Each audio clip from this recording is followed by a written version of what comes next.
Now let's do it for another type of solid, and after covalent, metallic, ionic, and here we go for the fourth one, that is a molecular solids. Molecular solids. When it comes to the molecular solid, it is important to know the actual difference between the types of solid and types of molecular solid. मुलांना कसं confusion होतं, एखाद वेळेस परीक्षेत विचारलं जातं प्रश्न की हा कुठल्या प्रकारचा सॉलिड आहे, है ना. क्लासिफाय करा की खाली दिलेले सॉलिड कोणकोणत्या प्रकारचे आहे. बरोबर आहे. जसं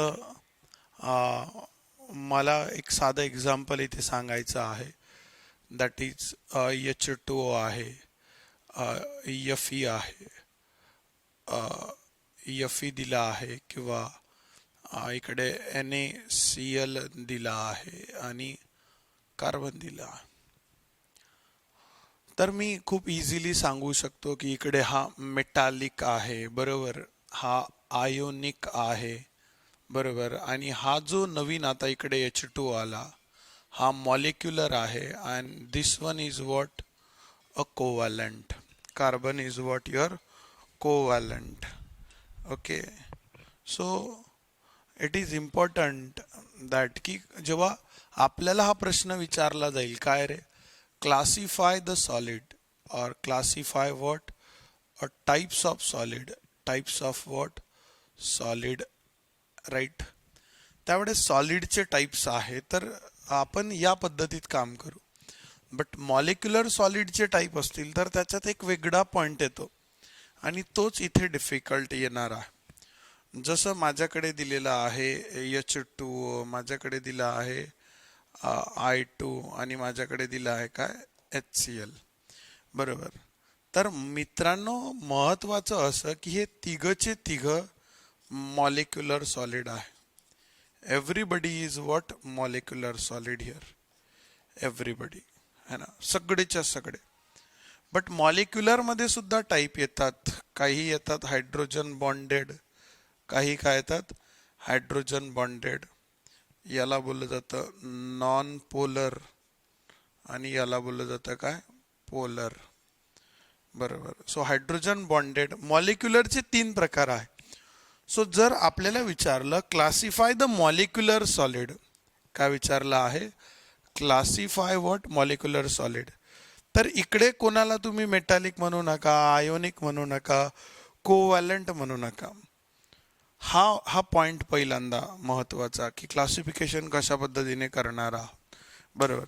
हे तर मी तुम्हाला डिटेलमध्ये सांगेलच की हायड्रोजन बॉन्डेड काय असतात, नॉन पोलर काय असतात, पोलर काय असतात. बट पहिला मुद्दा मला तुम्हाला हे समजवायचं होतं की जिथे डिफिकल्टी मुलांना MCQ सॉल्व करताना इथे येणार आहे, तो पॉइंट आपल्याला लक्षात घेणं गरजेचं आहे. इथे घाई करायची नाही, मॉलिक्युलर सॉलिड काय आहे, बरोबर. सो प्रत्येक ठिकाणी कॉन्स्टिट्युएंट बदलता आहे, है ना. क्लासरूम बनवण्यासाठी बेंचेस हे कॉन्स्टिट्युएंट आहे, भिंत बनवण्यासाठी विटा या कॉन्स्टिट्युएंट आहे, बरोबर आहे, है ना.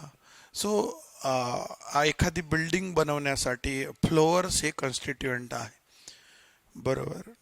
So this is what you need to understand की कॉन्स्टिट्युएंट काय काम करतील, बरोबर. एखादा मार्कर बनवण्यासाठी त्याचे कॉन्स्टिट्युएंट, हा फॅन बनवण्यासाठी.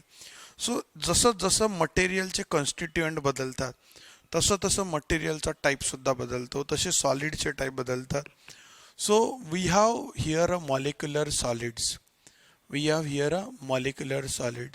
So these are the solids having what, the constituent particles,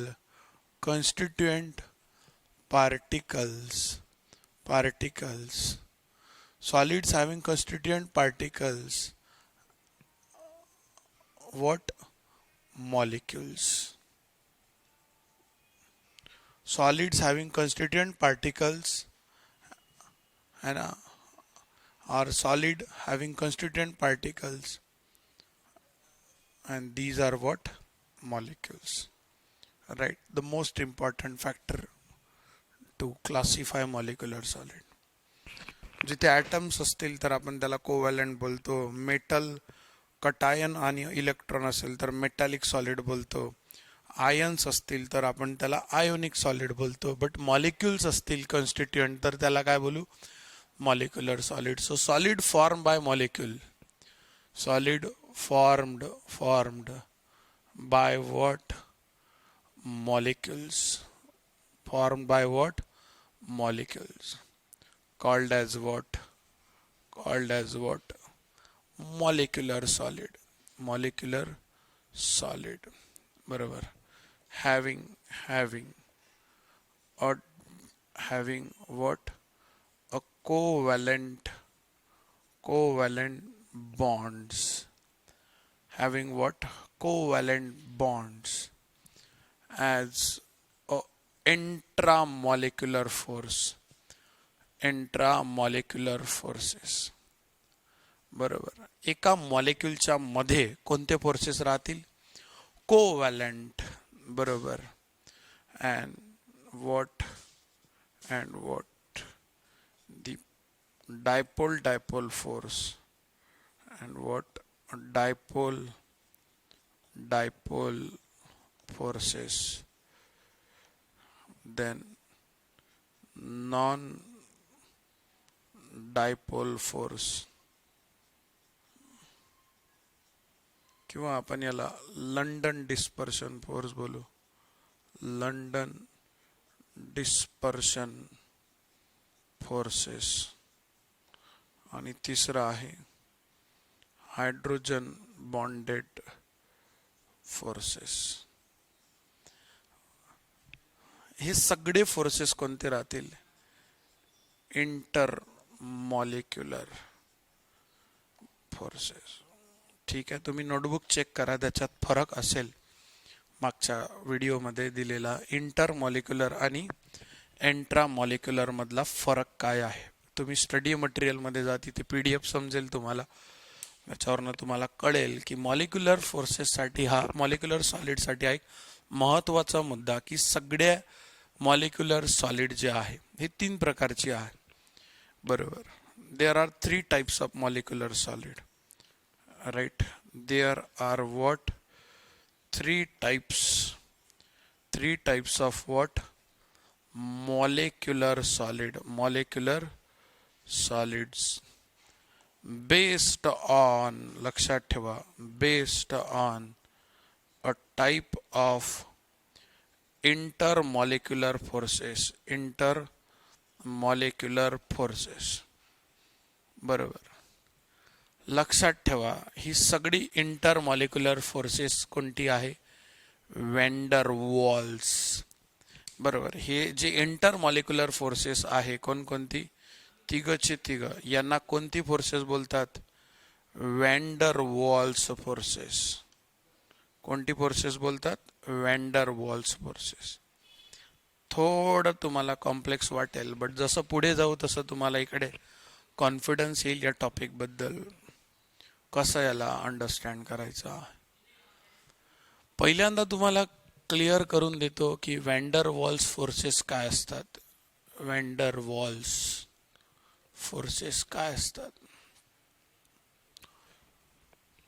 ठीक आहे, मी पहिले आढावा देतो आहे. मला माहिती आहे की हे थोडं कॉम्प्लिकेटेड होईल, बट थोडा टाइम आपण घेऊया आणि एक्झाम्पलचा उपयोग करून आपण हे समजूया. वॅन्डर वॉल फोर्सेस काय आहे? It is a sum of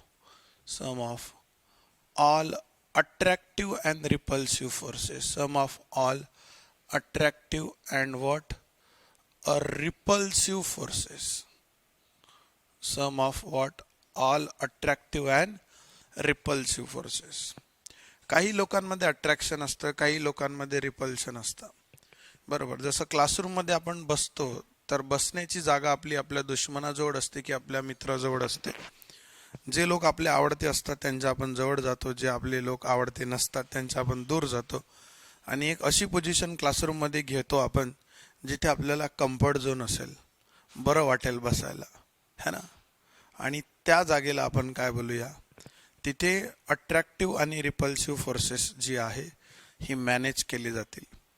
आणि अशी पोझिशन घेताना जी फोर्सेस मॅनेज होतात त्याला बोललं जातं काय, वॅन्डर Waals forces.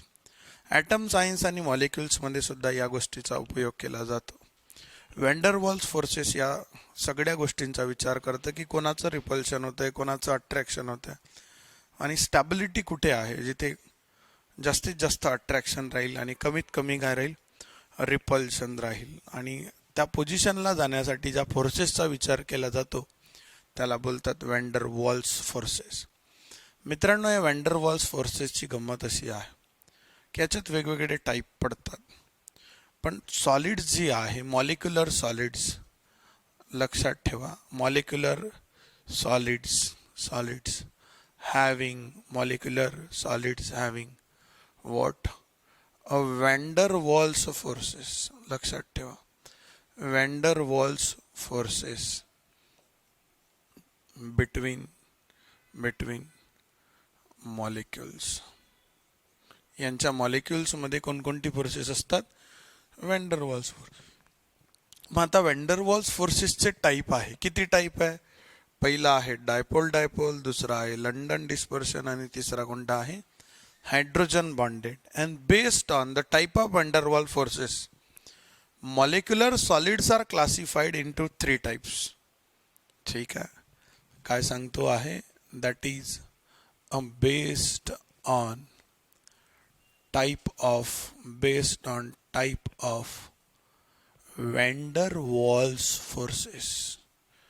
Based on the type of van der Waals forces, a molecular solid are classified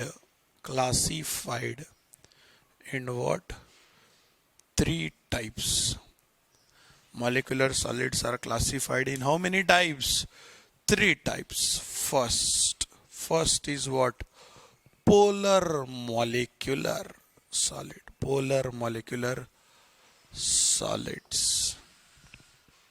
Polar molecular solids.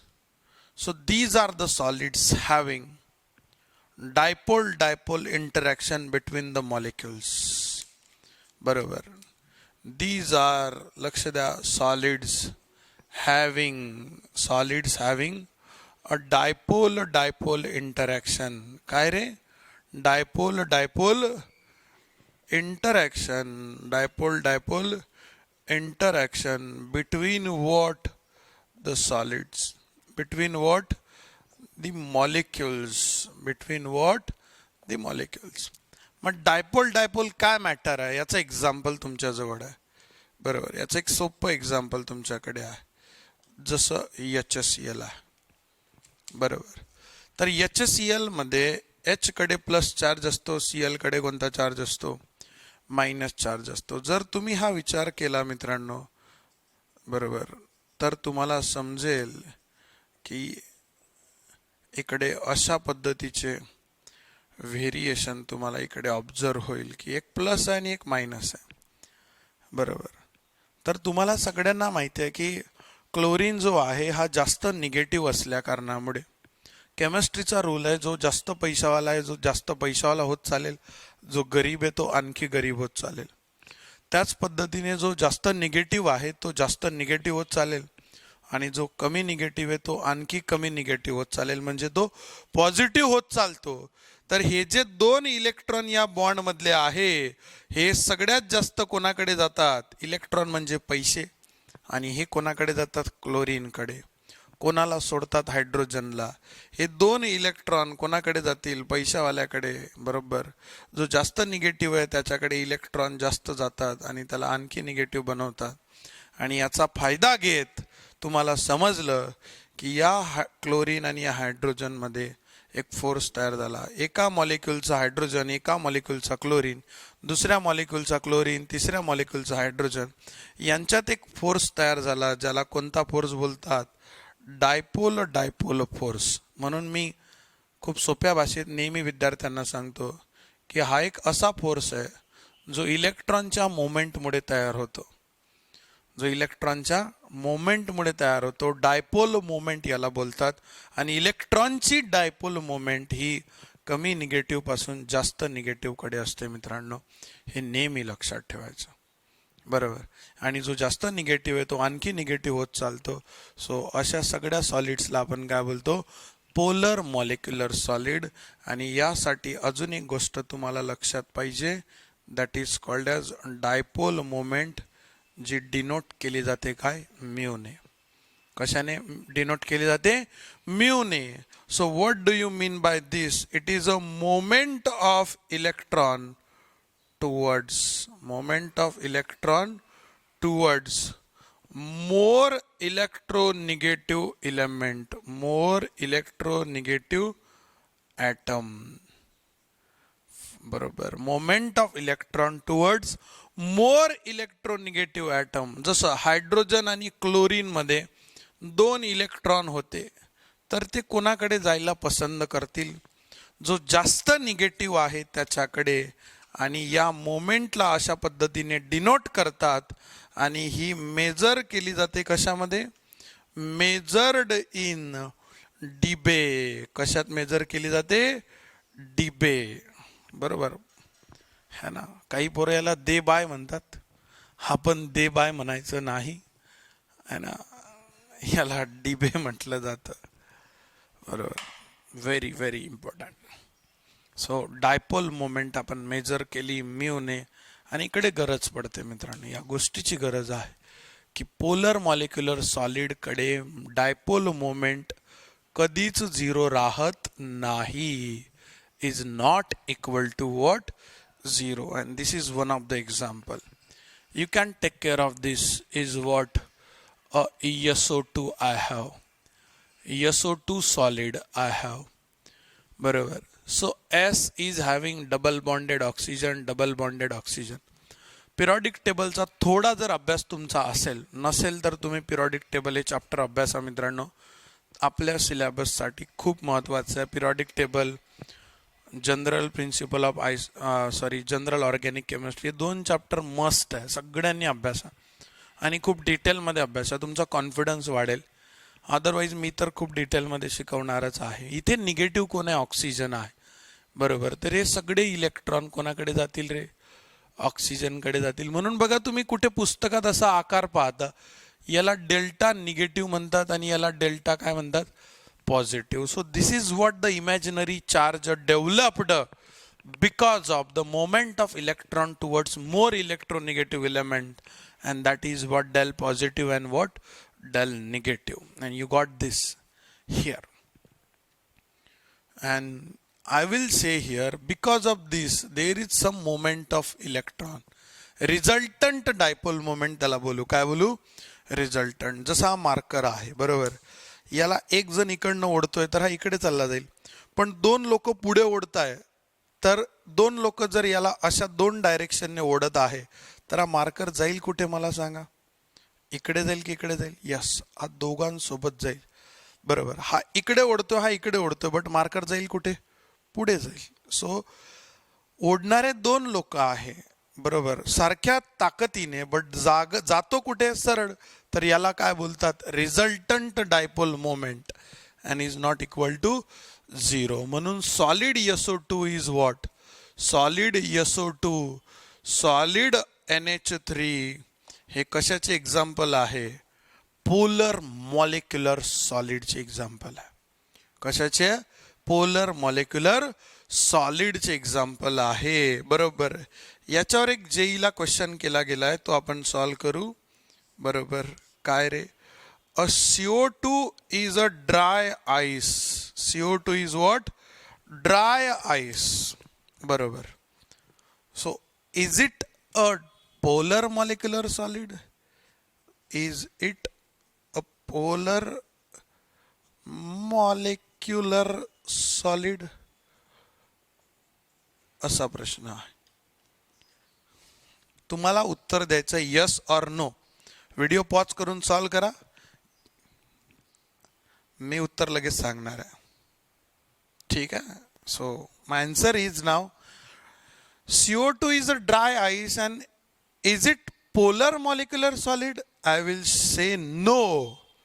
का बरं असं? कारण CO2 चं स्ट्रक्चर असं आहे बघा. मॅजिक आहे यार.